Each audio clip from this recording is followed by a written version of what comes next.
Hi guys, this is chapter 14 about environmental health.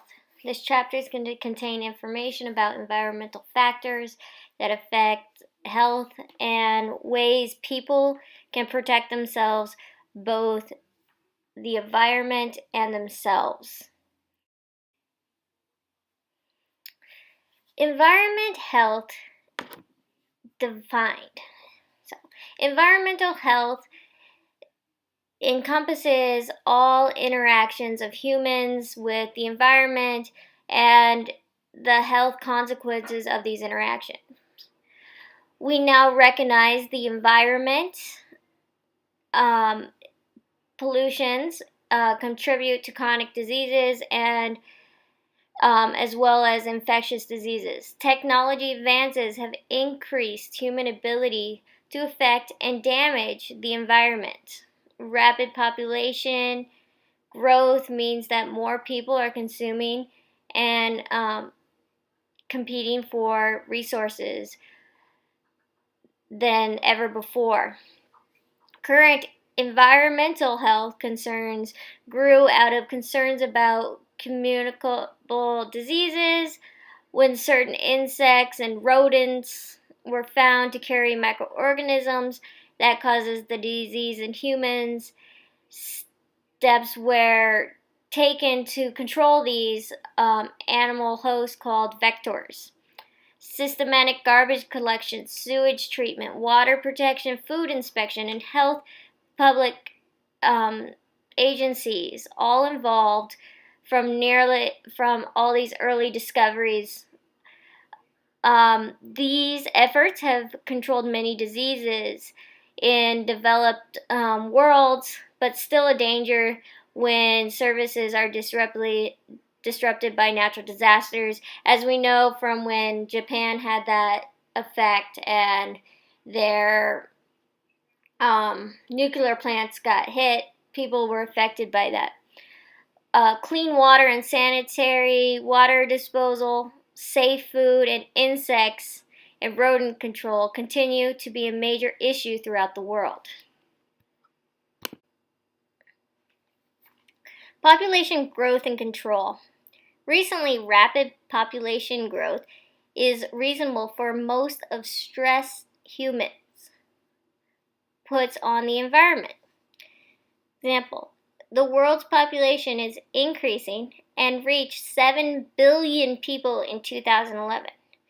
Much of the growth is taking place in developing worlds. Changes also projected for the world's age distribution. The proportion of people aged 60 and over will increase from 10% in 2000 to 22% in 2050. A growing population makes it difficult to provide the basic components of environmental health and is also driving force behind newer environmental health concerns such as chemical pollution, global warming, and thinning of the ozone layer atmosphere. Factors may limit the world's population include food. Today's economics and social political factors rather than production problems have led to food shortages and famines. To continue to ensure adequate nutrition, the makeup of the world's diet may need to change. Available of land and water to provide growing populations. Forests are cut, soil depletion, water withdrawal, habitat destructions, and species extinction also result. Energy. A shift to renewable resources such as hydropower, solar, and wind is necessary. Minimum acceptance of standard living. The Earth cannot support the United States level of energy consumption on a world basis. The population must be limited to the number of the Earth's available resources can support.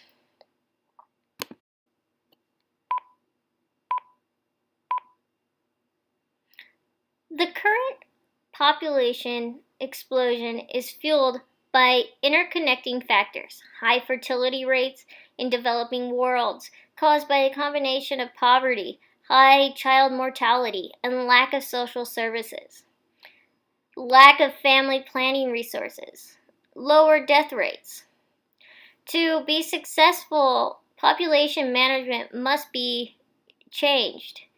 The conditions people live in, to remove the pressures for large families, improved health, better education, increase in literacy, and more jobs for women all help to reduce fertility rates. Recently, China has noticed that there's a number of men that will not be married or have wives or children because China decided to only keep the firstborn male instead of keeping the female, and that has caused an issue where they don't have women. So that's a backwards factor that they have, where they try to control their population.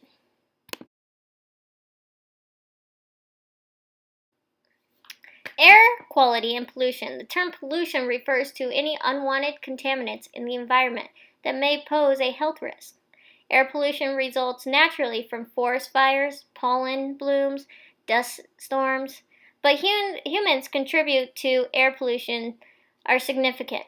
The U.S. Environmental Protection Agency, the EPA, uses Air Quality Index, AQI, to determine whether air pollutants levels pose a health concern. The AQI rates at the levels of 5 major air pollutants: carbon monoxide, sulfur dioxide, nitrogen dioxide, particulate matter, and ground level ozone. So carbon monoxide, the primary source of carbon monoxide is vehicle exhaust, fuel combustion in industrial process, causes headaches, fatigue, impaired vision, judgment, and also aggravates CVT. Sulfur dioxide comes from power plants. Narrows the airway, especially in people who have asthma or aggravated symptoms of CVD. Nitrogen dioxide, major source includes motor vehicles, power plants. In people with respiratory diseases and infections, nitrogen oxide affects the lung function and may also increase the risk of respiratory infections, like I said earlier. Particulate matter, PM, is released into the atmosphere by combustion of fossil fuels, crushing and grinding operations, industries, and dust from roadways. PM can accumulate in the respiratory system and aggravate cardiovascular and lung disease and increase the risk of respiratory infection. When we talk about, hopefully if we get to talk about fossil fuels some more, I would like for you guys to watch a Simpsons episode on fracking. Alright, finally, ground level ozone is formed when pollutions emitted by cars, power plants, chemical plants, industrial boilers, refinery chemically reacts in the presence of sunlight. Ozone can irritate the respiratory system, reduce lung function, aggravate asthma, increase susceptibility to respiratory infections, and inflame and damage the lining of the lungs.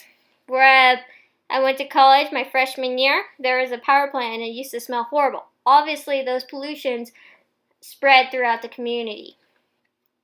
Major smog occurrences are linked to motor vehicles, high temperatures, and sunny weather. Pollutants also can build up in areas where there is little wind, where a mountain range or valleys prevent the wind from pushing out stagnant air, or during temperatures inversely. In the Midwest, we don't test for smog. Out here, we do.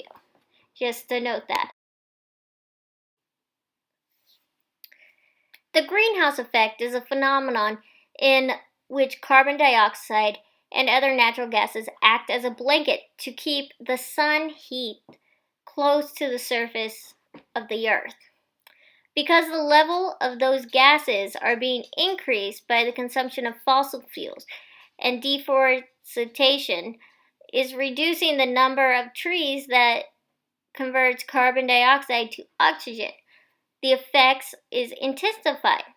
In 2006, the National Research Council reported that the overall global temperature had increased 0.6 Celsius during the 20th century. There is a growing number of agreement that temperature will continue to rise, although estimates vary to how much they will change. The impact of persistent global warming may be devastating, although the full implications are unknown. Possible consequences include increased rainfall and flooding in some regions, increased mortality from heat stress, urban pollution, and tropical diseases. Death from weather events such as hurricanes, tornadoes may also increase. Poleward shifts of about 50 to 350 miles in locations of vegetation zone. With the El Nino coming, I know Southern California is worried about the homeless population, and that many of the homeless population will not make it through El Nino.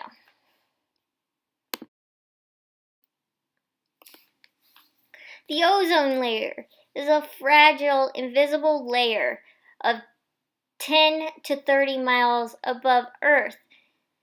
Shields the Earth from dangerous ultraviolet rays of the sun. Since the mid-1980s, scientists have observed the seasonal appearance of a hole in the ozone layer over Antarctica and thinning over areas of the north. The ozone layer is being destroyed primarily by the release of chlorofluorocarbons, CFCs, from refrigerants in air conditioners and discarded refrigerators, foamy agents in rigid foam products, propellants in aerosol, which have mostly been banned now for those, solvents in electrical industries. CFCs react with airborne ice crystals, releasing chlorine atoms which destroy the ozone. The EPA projects that a 10% drop in ozone could produce a 26% increase in non-melanoma cases of skin cancer. In the United States alone, loss of the ozone layer would make life on Earth impossible. Worldwide production of CFCs declined rapidly, but they can persist in the atmosphere for more than a century. Energy consumption is the root of many environmental problems, especially those related to air pollution. About 83% of the energy we use comes from fossil fuels. Car exhaust and industrial oils burning and coal burning are also primarily causes of smog, acid precipitation, and the greenhouse effect. Nuclear power generation and coal and oil production contribute to other environmental problems and hazards. Conservation and development of renewable energy are key strategy for controlling energy use. Some countries have removed, subsidized, or added taxes on the fossil fuels, resulting in a much lower per capita energy use than in the United States. The U.S. Department of Energy, which is the DOE, is encouraging researchers and automobile manufacturers to produce a vehicle that can run on alternative fuel. This would reduce the overall greenhouse gas emission from automobiles and support the U.S. agriculture industries. Did you know actually that a long time ago in the 80s and 70s they were looking for cow manure, but there's some speculation that the oil people pushed it down. But you can run your car off cow manure. When I was in chemistry, organic chemistry, I made biodiesel out of used corn taco oil. So there you can make it from different things instead of taking it from the earth. Ethanol is produced from fermenting plant sugars. E85 is another alternative fuel consisting of 85% ethanol and 15% gasoline. Ethanol requires more energy to produce than its yield when burned as a fuel, and has been linked to skyrocketing food prices and even worldwide food shortages. They actually sell some of that in Iowa, and it's a lot cheaper, but it does raise the cost of those things. Hybrids and electric vehicles are gaining popularity in the United States. Hybrid vehicles are two or more distinct power sources, such as an internal combustion engine and electrical motor. Another type of alternative vehicle is an all-electrical. These vehicles run on energy stored in the batteries, which must be recharged after a certain number of miles. The battery packs must be replaced every few years, adding to the overall cost of the electrical vehicle. Indoor pollutants have been linked to a range of problems, from allergic responses to cancer. Common pollutants include environmental, tobacco smoke, carbon monoxide, and other combustion byproducts, formaldehyde gases, indoor mold, and biological pollutants. You can take steps to prevent air pollution. Cut back on driving. Keep your car tuned up and well maintained. Keep tires inflated to recommended levels. Have your car serviced by a station that uses environmental friendly refrigerants. Use energy efficient appliances. Limit the use as much as possible. Replace those old bulbs that you have that we used to use with compact fluorescent bulbs. Care must be taken when disposal of the CFLs. Insulate your home with ozone-safe agents. Lower your thermostat in the winter, and use fans rather than the air conditioner in the summer. Promote tree growth in your yard and neighborhood. Check with your waste hauler or local government to ensure the ozone depletion refrigerants are removed from the refrigerator, air conditioner, or humidifiers before disposing. Don't go throwing your stuff out in somebody's yard or throwing it on the street. Take the proper precautions when doing that. Ventilate your home adequately and keep houseplants. Keep chemical products in original tight-sealed containers. Clean and maintain the chimney, furnace, and appliances.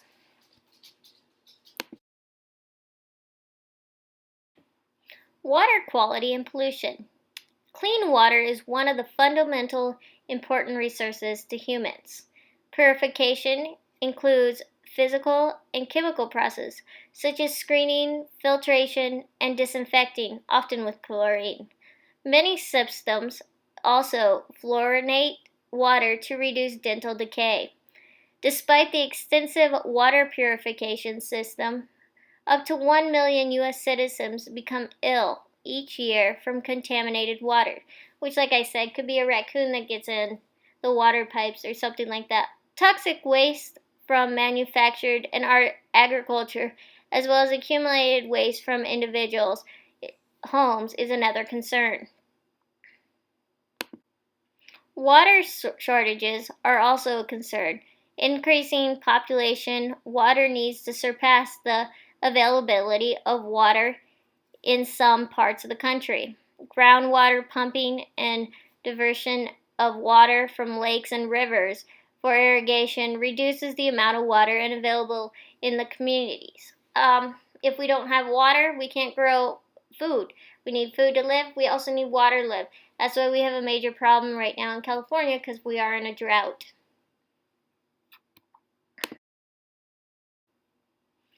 Ways you can help to protect the water supply include the following steps.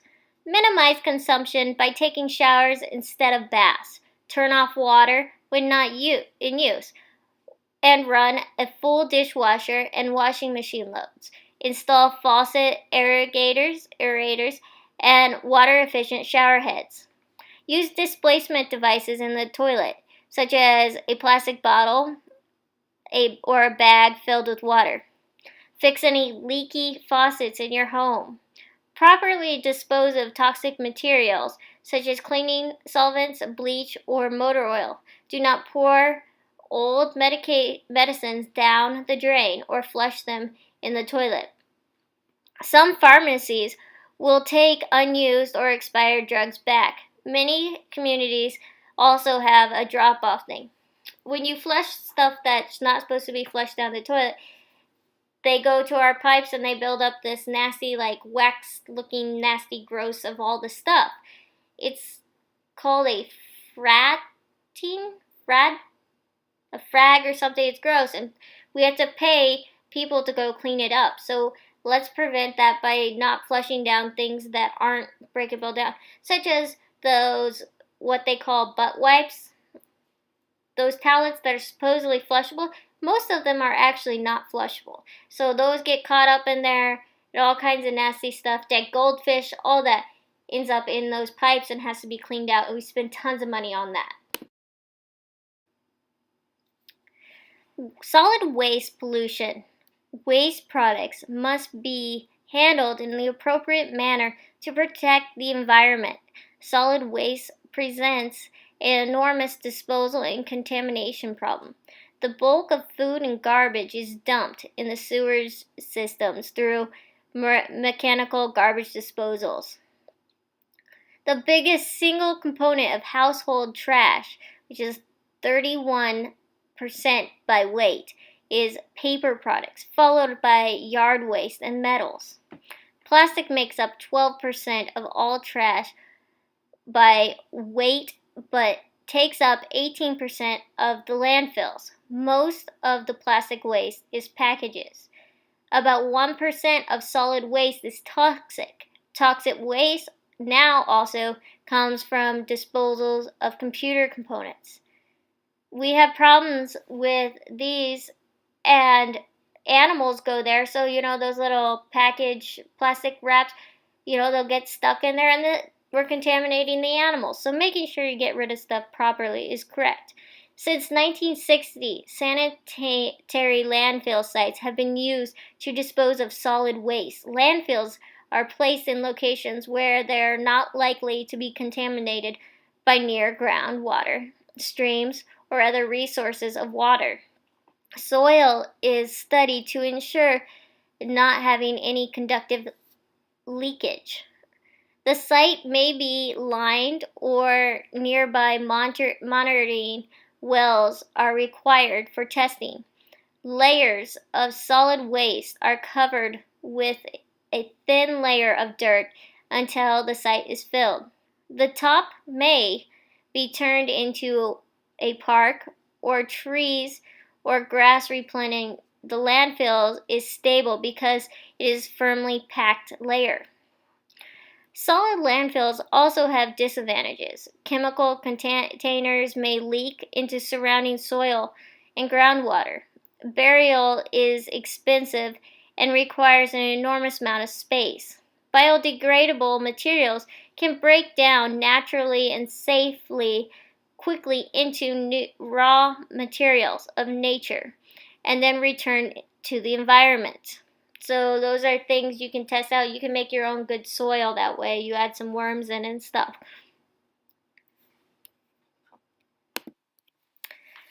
Discard technology is the newest solid waste problem. E-waste includes old computers, televisions, other electronic devices. These devices are toxic and contain varying amounts of lead, mercury, and heavy metals. There's many places you can get rid of them. Best Buy has a situation.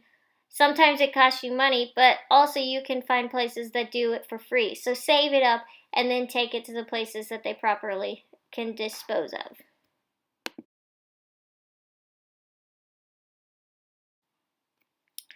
Strategies for reducing the amount of garbage generates include buying products in bulk or with minimal packaging, buying recycled and recyclable products, avoid disposal.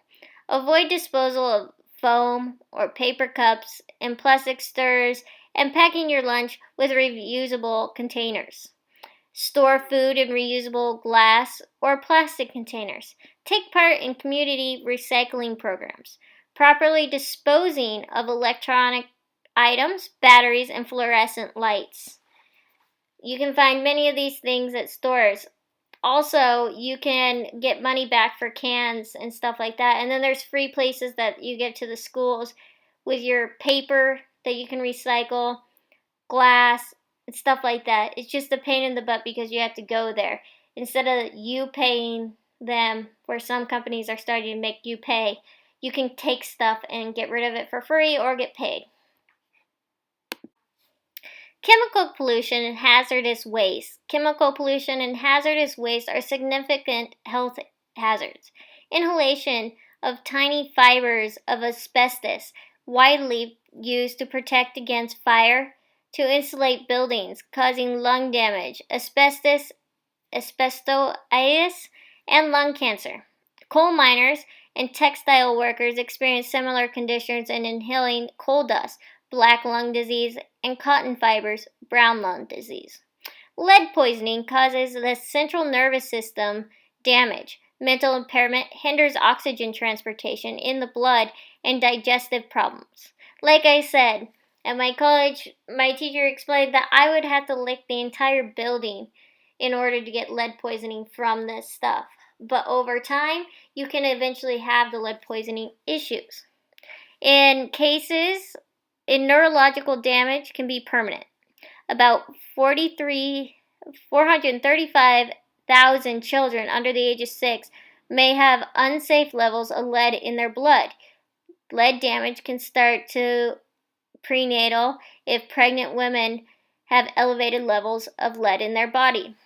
So young people, pregnant people, old people are the ones that suffer. People that are healthy shouldn't be as worried, but try and get rid of the lead if you can. Pesticides are used to prevent spread of insect-borne diseases and to maximize food production. In the case of pesticides, DDT, long-term costs outweigh any short-term benefits of the use. It has been banned from the United States since 1972. Most pesticide hazards to date have been resulting in overuse and abuse, but long-term exposure to small amounts in food also could turn out to be a health hazard, especially in children. So when you get apples, make sure you wash them, or fruits and vegetables, wash them before you give them to children or you eat them, because it can be dangerous. Coal-fired powered plants are the largest production of mercury, along with mining and smelting operations and the disposal of consumer products containing mercury. Mercury is a toxin that affects the nervous system and may damage the brain, kidney, and gastrointestinal tract, increases blood pressure, heart rate, and causes cancer. It also slows fetal and child development and causes irreversible defects in the brain's function. Because large and long-lived fish may carry high levels of mercury, they should be avoided. The sale of mercury thermometers has been banned in some cities. Disposal of mercury thermometers or broken thermometers should be treated as a safety hazard. Other concerns are arsenic in drinking water, formaldehyde in systematic building material, prescription medication, and hormones in streams, hazardous waste in the home, including automotive supplies, paint supplies, art and hobby supplies, insecticides, battery, computers, electronic components, and household cleaners containing sodium hydroxide or ammonia. Strategies for preventing chemical pollution include buying the least toxic product available, disposing of hazardous household waste properly, buying organic or locally grown produce, and washing, scrubbing, and peeling fruits and vegetables. Storing pesticides and toxic household products securely. Hiring a licensed exterminator if you have to fumigate your home. Radiation. Radiation is energy that comes from different forms, such as ultraviolet rays, microwaves, or X rays, and from different sources, such as the sun, uranium, and nuclear weapons. Gamma ray, produced by radioactive sources such as nuclear weapons, nuclear energy plants, and radon gases, are the biggest health concerns. High doses can cause radiation sickness and death. Lower doses can cause chromosomal damage, sterility, tissue damage, and cataract and cancers. Exposure to UV radiation from sun or from tanning salons can increase the risk of skin cancer. The effects of some sources of radiation, such as cell phones, remain unclear. Nuclear weapons and nuclear energy cause fear because of the health risk from stockpiles, weapons that could be accidentally discharged, and from the possibility of failure or leakage of the nuclear generating plant. The failure of nuclear power plants at Chernobyl demonstrate that the potential for disaster in such a failure, the area around that location could be unsafe for 24,000 years.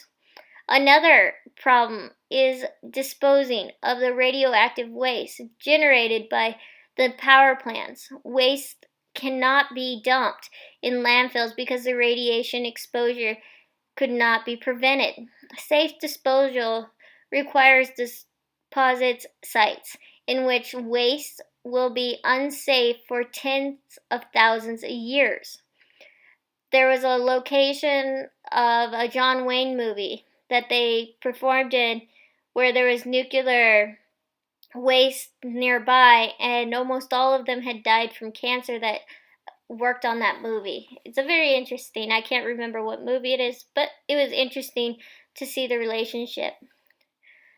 Sad for them though. Medical use of radiation have changed ways to diagnose and treat illnesses and injury, but exposure to X-ray can be hazardous because the effect of it commute altogether.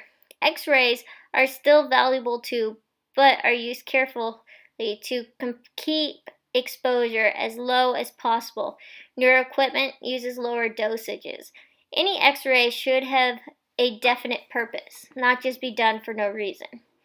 Research on adverse effects of radiation in the home and workplace from microwave ovens, computers, monitors, cell phones, high voltage power lines are inconclusive. Radons from soil, rocks, and building material increase incidences of lung cancer, but other short-term and long-term effects are poorly quantified, so they aren't completely sure. Ways to avoid radiation includes asking your physician whether X-rays are necessary to investigate local radon problems, and take community action to clean up radioactive sites. Avoiding radiation by getting only diagnostic X-rays, following the Surgeon General's recommendation for radon testing, and using sunscreen to protect yourself from UV rays. I will say sunscreen isn't going to always protect you, but it's a form of protection. It's only just a cover over your skin. Noise pollution. Noise pollution also is a health hazard. Prolonged exposures of 80 to 85 decibels, a measure of intensity of sound waves, for 8 hours can cause permanent hearing loss. Two concerned sources of noise at this level or higher are the workplace, large gathering of people at sporting events, and rock concerts. OSHA has set standards for the workplace, but there are no such standards for rock concerts, which can be held much louder than most workplaces. Steps to take to avoid noise pollution include wearing ear protection around noisy machinery, keeping the volume on headphones no more than 6 on the range of 1 to 10. Avoid loud music, avoiding exposure to extremely loud sounds, and avoiding repeated exposures to sounds over 80 decibels. So, to know that you actually watched this video or watched the whole PowerPoint, I'm leaving a quick hidden message in here. I will have a link thrown on Blackboard underneath this video. You will need to watch the video. It is called The Simpsons, and it'll have a link on it. It's on this website to it. It'll talk about fracking. To know if you watched this video, you will need to write down 3 things that is bad in fracking and what effects we have. If you do that, all you gotta do is bring it in to me. I'll know if you actually watched the video or not. Just a little hint to do it. And you'll find it very interesting. Thank you. Bye.